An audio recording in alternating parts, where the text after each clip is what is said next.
Well, shalom, everyone. This is Rabbi Shalom, the Anusim, the returner to the ancient path. So I say I'm Anusim, I'm returning. And as many of us are, of you are, we are returning to the ancient path. And so we're undertaking this study, and we've been increased by the Father to be able to do this electronically. So we're going to begin our studies today in the book of Devarim, or Deuteronomy, chapter 16 at verse 18, which is called Shoftim, or judges. Okay, Shoftim, judges. And before I get into that, let's take a moment and discuss the season that we're about to enter. That season is a high season. It's a holy season. But today and yesterday, we had Rosh Chodesh, which is the head or the beginning of the month of Elul. And Elul is a time when we start to make reflections and thinking about our life and what we've done, and just kind of try to set things in order as we move into this high season. Rosh Chodesh, again, beginning of the month. And then Day of Atonement comes, and Feast of Trumpets, and Sukkot. All these are coming up in the next month after we move out of Elul. So we call this Teshuvah, the Teshuvah. Some say Shuva, with a T on it, Teshuvah. I put the emphasis on the T, I put emphasis on it. Some don't, some depend on where you are. But it means to return. It's like repentance, a time of repentance. So this is this is a very important season, and it is one of the high seasons that is actually commanded of the children of Israel. 3 times a year shall the male present themselves before the Lord in the place of his choosing. And we know that place of choosing is Jerusalem, Israel. However, the majority of us are still in the galut, or scattered spiritually and physically away from our motherland. So we are here where we are, but that does not prevent us from at least acknowledging and attending festivities in commemoration of and in obedience to the command. Now, the commands were intended for us to be in the land to do. But again, we are scattered because of the circumstances of our ancestors being thrust out of the land for disobedience and breaking the covenant or the contract agreement. So we're here. Again, so there are things that we can do to keep in remembrance of the commandments that were handed to us and no other nation. Now, other nations may participate, but the covenant and the contract agreement was given to Israel, our people. We are like a different people. We are a peculiar people when it comes to the other nations, and we have to understand that. So again, the month of Elul, which is beginning now, this is what we call Rosh Chodesh 2, and that means that we're looking for the new moon, the sliver of a moon. I haven't seen it yet, but it's not important for me to see it. The most important thing, I believe, is that it is seen in Israel, and then it is communicated to us that the moon has been sighted. So that means we need to be in contact with someone in the land who will let us know that it is, in fact, Rosh Chodesh. So, but again, and many of us don't even know that, don't acknowledge it, thinking that it's a Jewish thing, but it has nothing to do with being Jewish. It has something to do with obedience to the word as handed down to us through Moses. Okay, so let's turn ourselves, and again, let's turn back to the Torah and begin to do the things that are good for us, that distinguish us from the other people, other nations of the earth. Let's do those things. We are supposed to be people of God. We want to be people of God. We want to be, act like we are. So let's do what he has commanded us to do. And let's do it willingly, with a willing heart, a cheerful heart. And if you don't know, then that's why we're here, to teach you. He has set up teachers to teach you the path.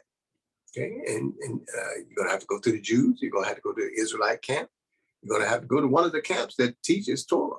Okay, whether it be an Ashkenazim or Sephardim or Beta Israel or whatever they call themselves, as long as they're keeping Torah properly. Okay, Yemenite, properly keeping the Torah. Okay, so again, there are even some Christian congregations that do these things. So we can't exclude some of the leadership or the pastors and the apostles that are in Christianity that are actually teaching these things and striving to live these things, to return to the ancient path. So this is a big deal. Okay, this is a big deal. This is what's happening. Okay, so again, this is the beginning of the month, the new month, the month of Elul, and we're going forward so we can start getting ready for Rosh Hashanah or Yom Teruah and Sukkot coming up in the next month. All right, so Devarim chapter 16, verse 18 begins with, it says, Shoftim,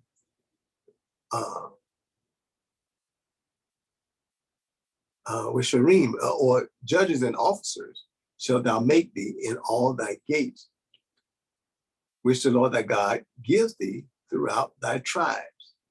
And they shall judge the people with the righteous judgment, okay?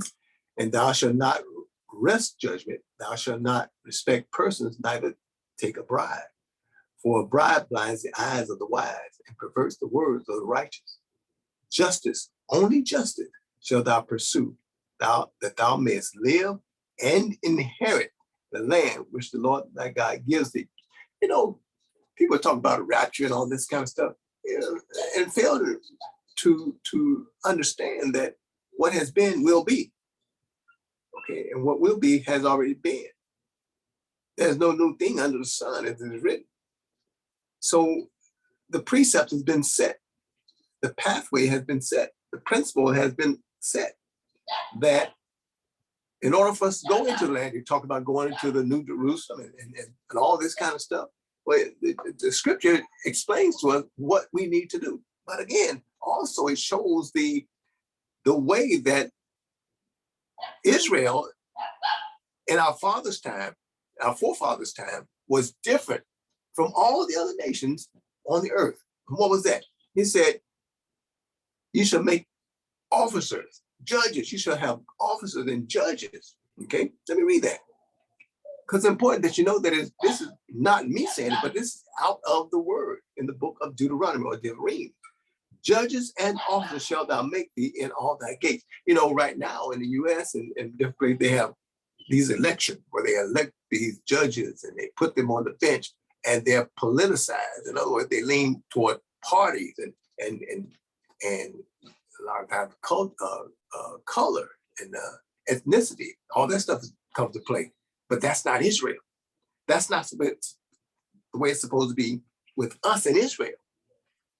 So we have 12 tribes, and each of those tribes had their own land of inheritance. And each of those inherited lands, they had to select. There were judges placed amongst them. I should put it that way. The Lord placed judges amongst them in their lands, and they set up courts. Okay. In other words, so this book, these chapters 16 through 20, is mostly talking about setting up our court systems. And we hear people talking about this is a nation of laws. The children of Israel are a nation of law. Children of Israel a nation that is based upon the true laws of our Creator, Allah, our power. And he tells us what to do. And he tells us, he gives us, that's why it says, what other nation has the Lord given such laws as this and made such a wise people? Because when we live by these laws, it makes the other nations see that there's wisdom within our gates, in our homes.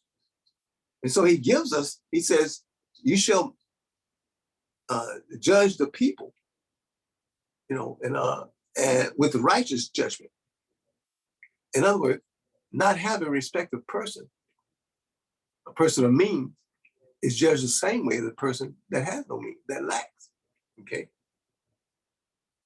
You should not, again, respect persons, neither take a bribe. In other words, not for filthy lucre, not for money. You don't sit on the bench to make money. Many of the judges in the other nations still do it for money.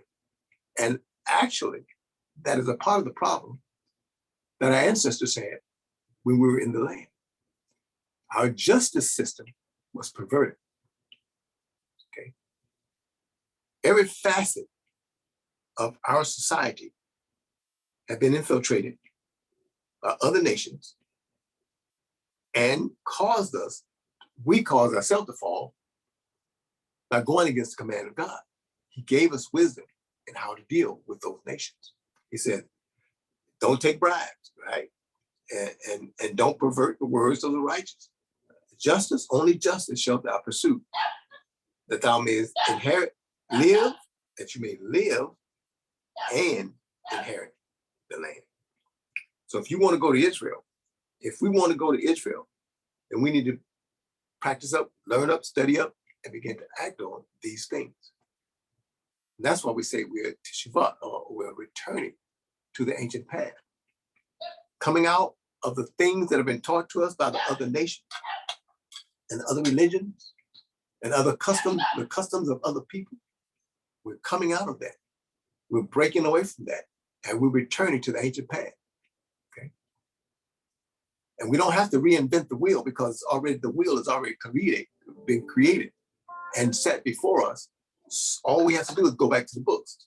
Oftentimes in the scripture says, when they found the book after the captivity, the first captivity, when they found the book, they went back to the book and they read the book straight out of the book, just like I'm doing now, reading straight out of the book. And I'm giving a little explanation, my little commentary on it. But as long as my commentary stays along the lines of the principle of the teaching and stays with the teaching, not changing it, adding to, or taking away from, then we're good. But I have to read it so that you can hear it out of the book. And prayerfully, if you have questions, you'll ask your questions. And then prayerfully, even when you ask the question, maybe the Lord will touch my heart and give me the answer. Because the answer doesn't come from me, not from Rabbi Haywood. He doesn't know the answer. But the wisdom of God, the power of his spirit operating, just like he operated through Moshe Rabbeinu of blessed memory, is the same way he will operate through your teachers today and your judges, our judges in our land, in our communities. Thou shalt not plant thee. Now, watch what it said. Now, right after he gives us this opening of justice and judging, true judging. He goes right into, you shall not plant an asher's tree near the altar of the Lord thy God. Don't put anything that leads to perversion against or is contrary to his teachings. See, so you can't, in other words, you can't go, even though we're in the galut. When we establish a place in the galut, we're going to come as a community and study and worship and pray together. We can't allow people to bring things in that are contrary to what we have commanded, being commanded to do. So that means in the way that we dress, in the way we speak, and the way we act, we have to change those things You see, and you know, we're still people. We still make mistakes. That's why we have judges. That's why we have the law, the teaching, because he understands that we are fallible. And so we all have a responsibility. And that's the good thing about this court system that is set up. We all have a responsibility in this court system. So I'm going to stop right there, and I'm going to move over a little bit. I'm going to move a little ahead because I'm going to go into Rambam's Mishneh Torah. This is chapter 14 in Rambam's Mishneh Torah, because he has 14 chapters. This is the 14th chapter. And this is on page 780 of 840. And down on the left column, down toward the bottom, you'll see where it says Sefer Shoftim if you have the PDF. But if you have access to the electronic copies online, you can go there and go to chapter 14 and look at Shoftim, Sefer Shoftim. And the reason I'm doing this is because we hear people talking about the oral law. So what I did was, when I read here, I get, you know, glimpses into what it says, but there was more to it. They had the Levites had to go deeper, or the judges and our teachers had to go deeper into it, because people were straddling the line and trying to move the post. And so they had to bring them back in. When people would do things, it's what they call precedents. We call it in our court system, something set precedent.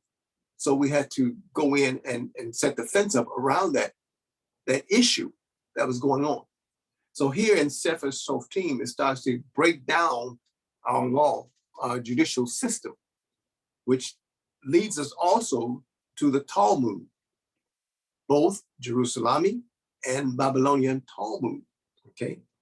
Rambam's Mishneh Torah is based on the Mishnah, first, let me do it right. First, it's based on the Torah, as I just read from, okay? Which is for the basic person that is coming in into the learning. And then we have the Mishnah, which goes deeper into detail of how we are to do or perform the law, the teachings. And because the Mishnah was still difficult for some people, and I don't think it was difficult for the children of Israel, I think they were trying to skirt around it, you know, so the oral, and again, Mishnah is nothing more than the oral traditions, the things that were passed down, or the instructions, oral instructions that were given to the children of Israel when they could not quite understand, or they were trying to, again, skate around the law, get around the law, you know, like children do, like we all do. We try to get around it, try to bend it a little bit. So, you know, skate around the edge of the law. So they had to add these things, or they had to explain these things, the oral tradition. Okay, Moshe Rabbeinu had to do this, and then he passed it on to the 70. And then it passed on to the men of the Great Assembly. And then, of course, all the way up to today. And we have some issues today with the way that it is disseminated and the way that people are, again, one of the things that we have problem with is the people that want to go make Aliyah into Israel today. They make it difficult. They try to keep you out. And that was not the purpose for, you know, of coming and making Aliyah. The purpose was that you're a Torah keeper and you go into the land and you are returning home as an Israelite or a Yehudi, or one of the Yehudim. You're going back to the land to live according to Torah. Now, if you go in there not to live according to Torah, then you don't have any business there. Okay, you have no business there. But if you go in there to live the Torah lifestyle, that's your home. That's what was established for us, the children of Israel. Okay, so it says in Shoftim, Sefer Shoftim, in Rambam's Mishneh Torah. You know, I think if those of the students that have been here, you understand that I try to go beyond. I like to go beyond what's right in the Torah, so I can give you a little more background, a little more detail, a little more knowledge of why we do what we do and why our forefathers did what they did. Okay, so, and again, it gives you background on so that you can comfortably go to the synagogues and go into the Jewish communities. We're free to practice the Torah without encumbrance for the most part, they could set up communities, even though they were not liked in many instances, but they were not deterred from, like it was for us. We were forbidden to even read or to even communicate with each other. That never happened to them. And we still live amongst our captors, whereas their enemy was in Europe. Here, they were always accepted as God's chosen people, whereas we were,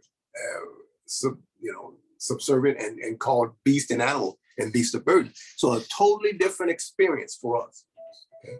Totally different experience. So we have to understand that, it is a different experience. And we are,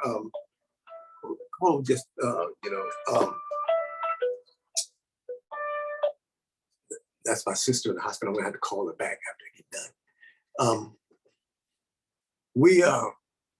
We have to understand that we are still in the land of our captors. So we're gonna study these things because they are ours. And we have opportunity to learn these things and to know them. Okay, so Sefer Shoftim, open your mouth and judge righteously is how it begins. And render justice for the poor and indigent. And this is from Proverbs 31:9. Okay. So justice for the poor and indigent, because the poor and indigent are the ones that really are looked down upon, outcast, downcast. And so in Israel, when I say Israel, I'm not just talking about the land, I'm talking about Israel, the people, and the land. This is not supposed to be so. As it says, justice, only justice. Okay. Verse 20, justice, only justice. That's what we are. And that's what is required of us.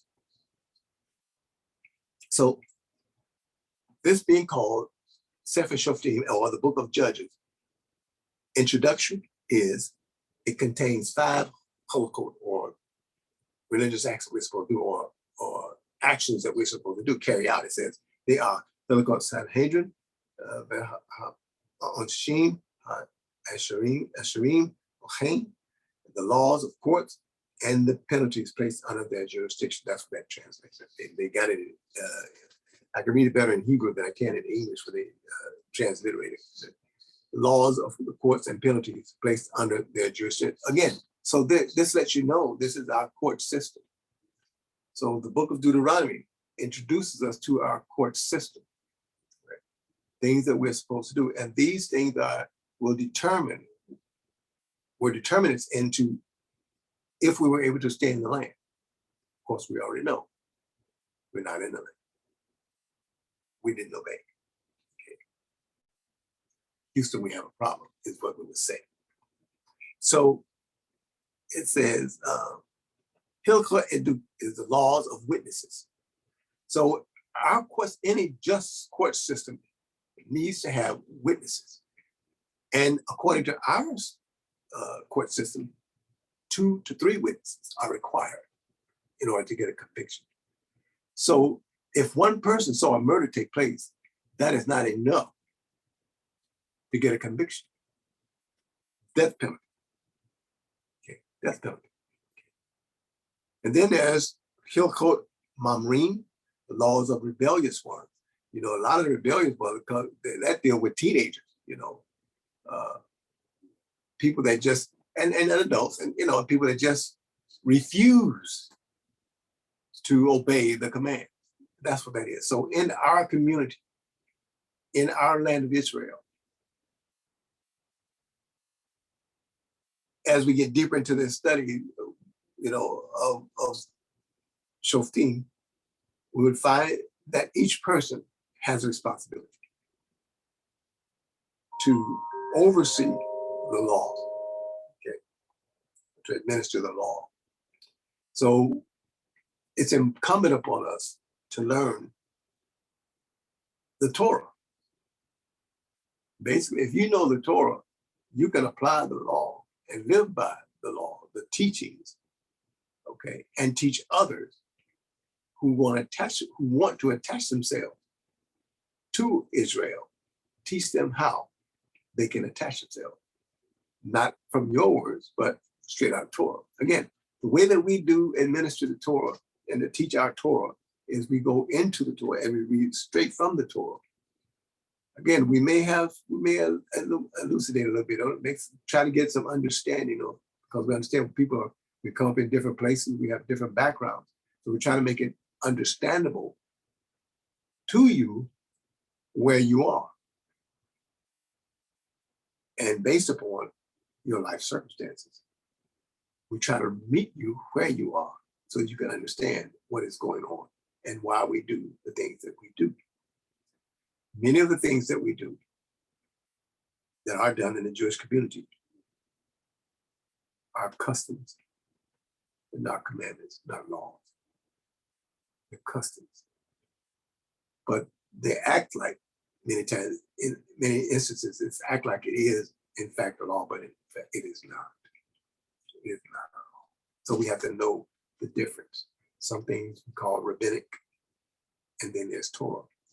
Torah always supersedes rabbinic. You have to understand that. Okay. Hilkot Malchim Umilcha Motehim. The laws of kings and their wars. The laws of kings and their wars. So we have a way that we go to war, how we are to treat our enemies. Okay. This is all found, again, in our book of jurisprudence. Okay. Our court system. Hilkot Sanhedrin, Veha Anashim Ha Meshrim Achem.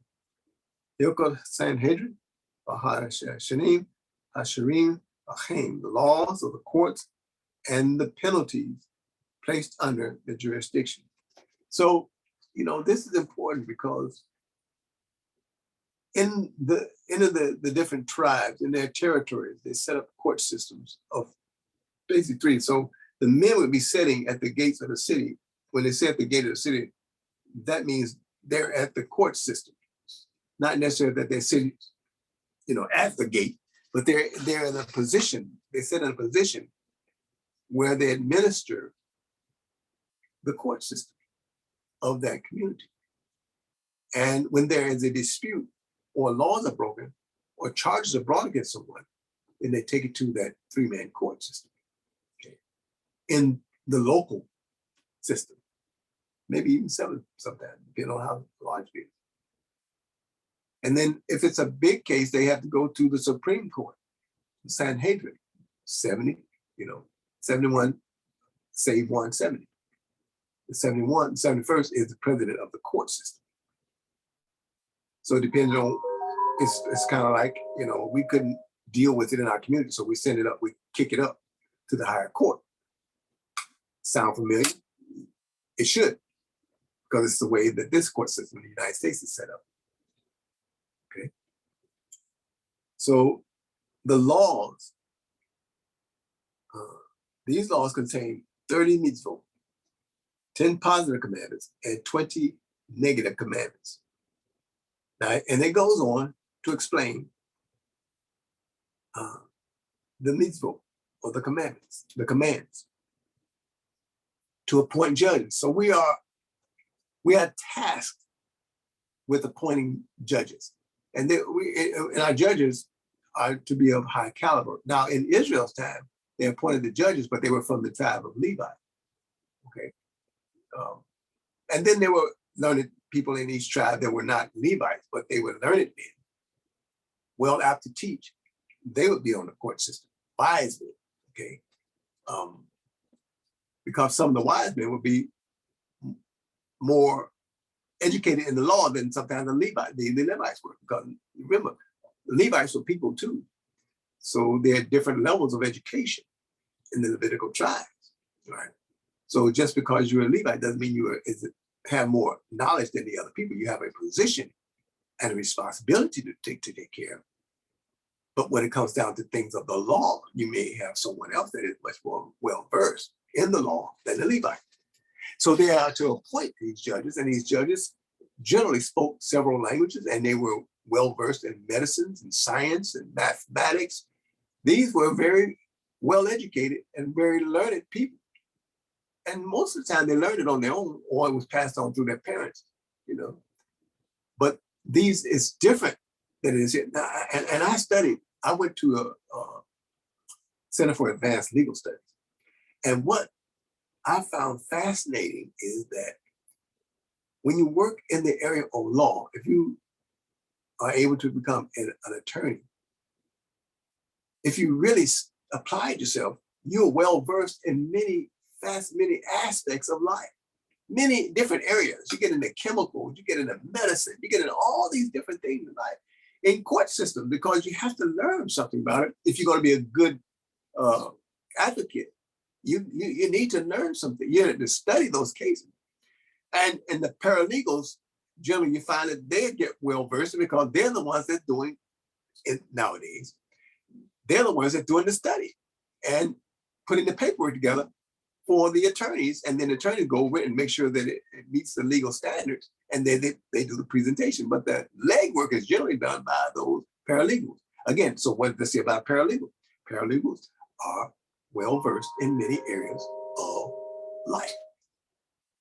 Okay, if they are study and do the work. All right. So judges are appointed, okay, to sit on these cases. 3 in the smaller communities, maybe 7 in a larger community, but over Israel, 70. Okay, 71.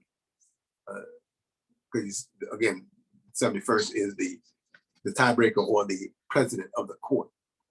And he probably spoke 70 languages, as I said, and well versed. Okay.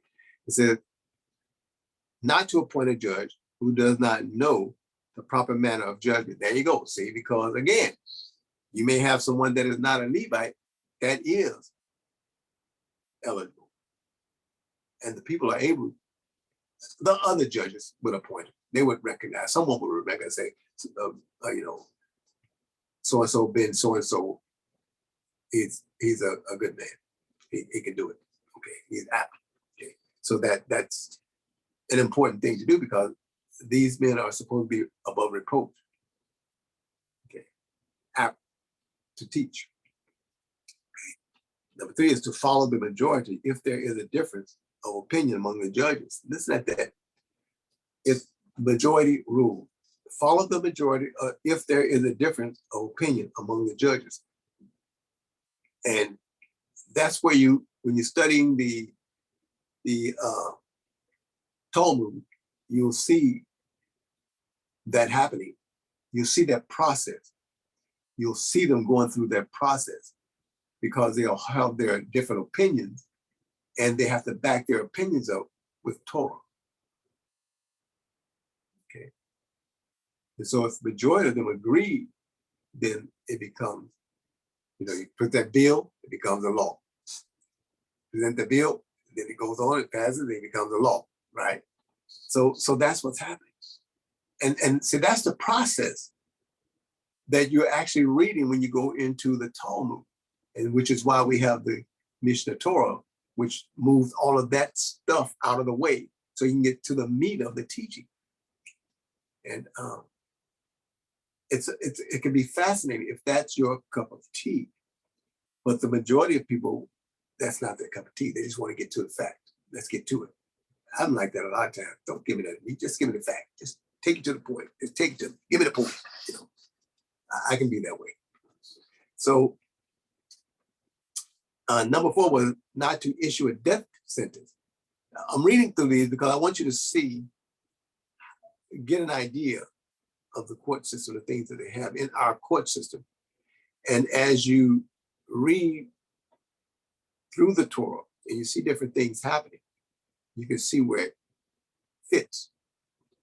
And also, when you're into the Brit Hadashah, when things are happening, you can understand why they did what they did with the death penalty, because again, they said we didn't have a death penalty because the Sanhedrin was actually gone.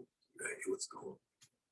And when Saul was going through killing people, they would lay down the thing, and the one who ratted him out, I guess, who caught him and caught him in the sin, was the first one to cast a stone. Because it's on their head. They do that because you're the one that saw it. You're the witness. So you get to pelt the person. Of course, they don't do that these days. Now in Islam, Muslim countries, they still do that. They still pelt them with those stones. They kill them. Women get it more than men. I don't know if a man get it, but the women get it, which is unjust. It's unjust. It's not our system. It's their system. Our system of jurisprudence should be above reproach. See, not to issue a death sentence if there is a majority of only one condemning the defendant. Okay. Let me read it again. Not to issue a death sentence if there's a majority of only one condemning the defendant. One person cannot condemn you to death in our court system. Rather, a majority, at least two, is necessary. Again, about a head of two, three is better. Okay. At least two witnesses have to come forward and say, I saw this person do this. But there's more to it than that. There's more to it even than that, okay? So, because, that if I could get deeper into it, I would tell you this, that when a person comes against you as a witness in a crime, that can cause a death penalty. If they are found lacking, then they get the death penalty. If they false testimony, you get rewarded with the death penalty. So our system of jurisprudence is above reproach. It's supposed to be above reproach. Okay. And so the next one, number 5, and this is the introductory, right? It says, for a judge who argued in favor of an acquittal in a capital case, not to argue for a conviction. So you have to choose a side. Once, and the way the system is set up, when I went through the courses I studied, they split the court, and some have to argue for it, and some have to argue against. So you can't switch sides. If you're for the death penalty, you can't switch over to the other side.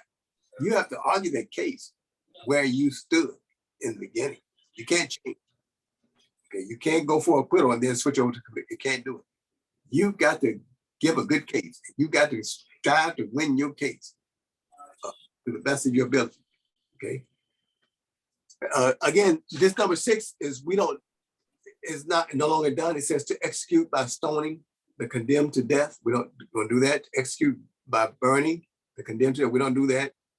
To execute by decapitation. We don't do that. To execute by strangulation. All those forms we don't do. Those, since the temple was being actually even before the temple was destroyed, they had stopped doing that. And you know why they stopped doing it? Because the system of jurisprudence had been corrupted by infiltrators. Okay, we had begun to allow the other nations to infiltrate our judicial system, and it was corrupt. There are some things that in the historical documents that we study and find that our priesthood was corrupt. So, because we broke the command, we are here where we are. Right?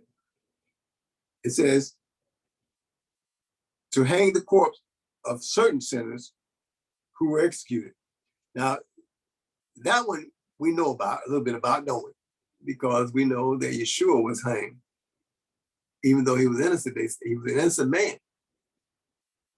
All right. Again, because he was an innocent man,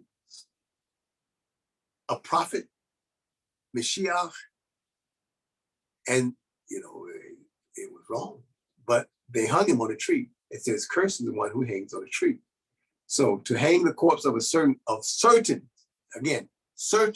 sinners who were executed, not all were put on the stake, and to bury the executed person on the day of his execution. That's what we get into again.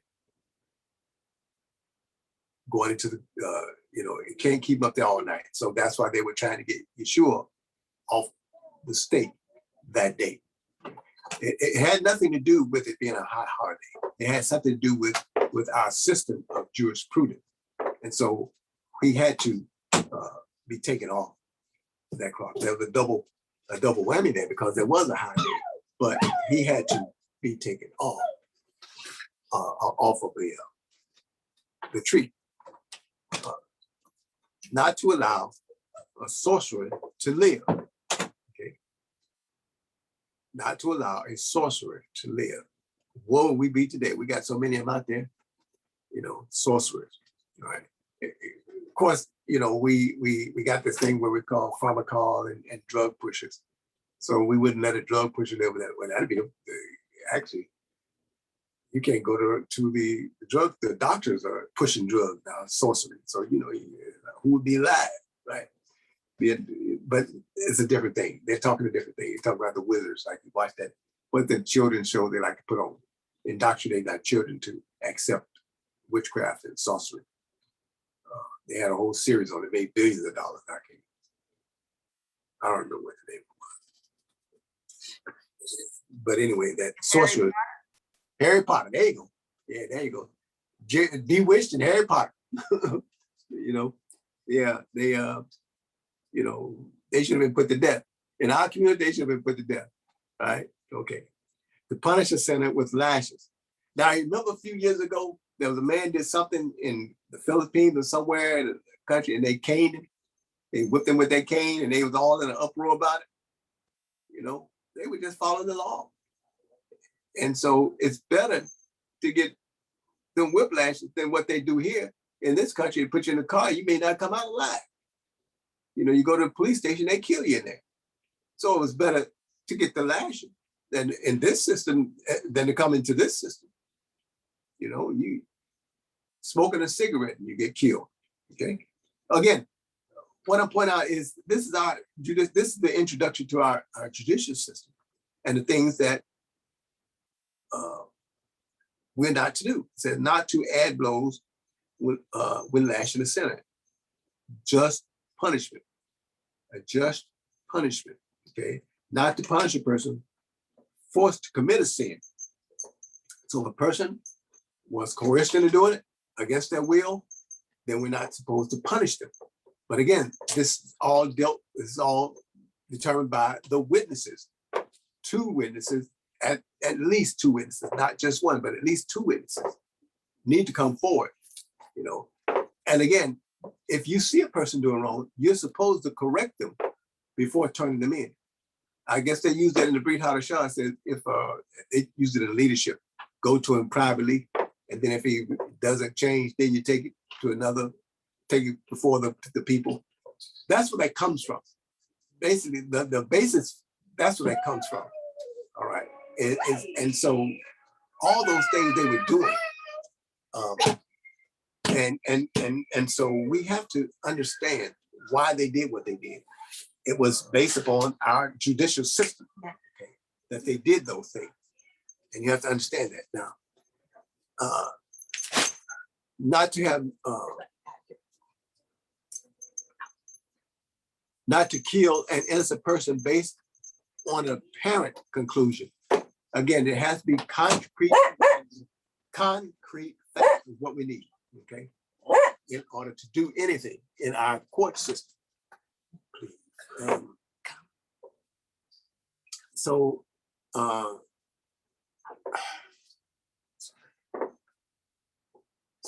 not to kill an innocent person based on an apparent conclusion, not to have mercy on a person who killed or injured a colleague. Not to have mercy on a person who killed. So if again, in our society, in this society, it could be, you could be innocent and get killed, or you could be guilty and get off because our system is corrupt.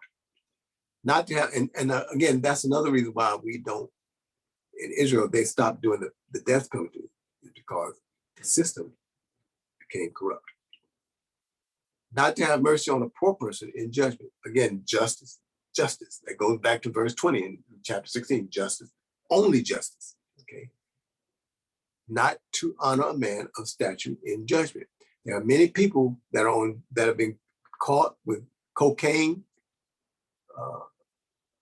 that never saw any type of punishment. There are people that use crack cocaine that's in life in prison right now. So it's unjust. And cocaine is for what the rich people use, people of stature. Crack cocaine was the poor man's drug of choice, much more potent. And so the justice was wrong. Not to pervert judgment against a sinner, even though he is known to be a transgressor. Again, not to pervert it. 3 strikes you out, none of that stuff. And policemen will harass you because they know you're a habitual criminal, even though you're just minding your own business. And oftentimes, as a matter of fact, many of the people that were killed in the last few years, they tried to bring up their past crimes in order to, sway against them, even though they had done nothing wrong in that instance. What I heard one say is that, well, they must have did something some other time. That has nothing to do with it. That's not our court system in Israel, in our community, should not be that way. We should base it on what is in the Torah and what is in Mishneh Torah, which comes, again, explains the Torah in detail. It fills in the gap, okay? So these things here in Mishneh Torah fill in the gaps of chapter 16 and chapter 17, okay? They fill in the gap. And if we had time, we could get really in-depth studies of it. But it's not really necessary, but being familiar with and where to find it is important right now, okay? So not to act deceitfully in judgment, not to pervert the justice, do converts or orphans. Again, same law for everyone. For the convert, do the converts or orphans. And I can tell you this now, in Israel, it's not like that. Even in the community, in this, it's not like that, okay? To render righteous judgment, okay? For a judge not to fear rendering a judgment, okay? That's because the person is rich or either a criminal or something, you're afraid for your life. Again, it says here, not to be afraid because of a person, of a powerful person. We see that playing out in the court system right now. It's happening right now on the world stage, okay? Again, not to accept a bribe, that's part of the court system. That's why a lot of the attorneys charge so much, because they have to pay your way out of the court system, okay? Not to curse the judges. I'll never touch that one. Not to accept a false report. But we're not supposed to, judges, you're supposed to render judges respect and honor. Render honor to those, even though you may not agree with them, you still have to honor them because of their position. Not to accept a false report. Again, that's all of our responsibility, not just the court system, because we are a part of every man of Israel, every woman of Israel is a part of our court system. We are all a part of it. Okay. I was watching a program on Ethiopia, and they said, we have police, but we really don't need them because we police ourselves. Wouldn't that be wonderful in this country? We used to in our community, we used to police ourselves. But something happened, there was a breakdown. And it wasn't all our fault, but to a point we have to bear some responsibility for that, for allowing it to get where it is today. Okay. Because we used to police our community. Okay. Not to curse the Nasi. What is a Nasi? Eliyahu HaNasi, the prophet. Nasi, the prophet. Eliyahu ha-Nasi, the prophet. Do not curse the prophet. Okay. Because it's going to come back on you. If you do that, then you're going to find yourself in a bad way. Not to curse any other Israelite. It says Jew, but I say Israelite of moral repute. So I'm going to have to stop right there, okay? Because the rest of the chapters explain these and how they work, but I'm not going to get into it today. I don't have the time right now. But I just want you to know, I just want to introduce that because it is a part of the book of Deuteronomy chapter 16 through 20. And this is where we go back for more information on what it's talking about in the chapter when it talks about, the priest, and it talks about those who are trying to lead people astray to idolatry and stuff. So it talks about the punishments for them in Mishneh Torah. And so chapter 14 in the Mishneh Torah is where you would go for judges and judgments for the court system, how the court system works. I'm going to have to stop here again because I have another program coming up at 8 o'clock in this couple of minutes till now. Does anyone have any questions before I'm going to shut the recording off? And I'm going to send this out.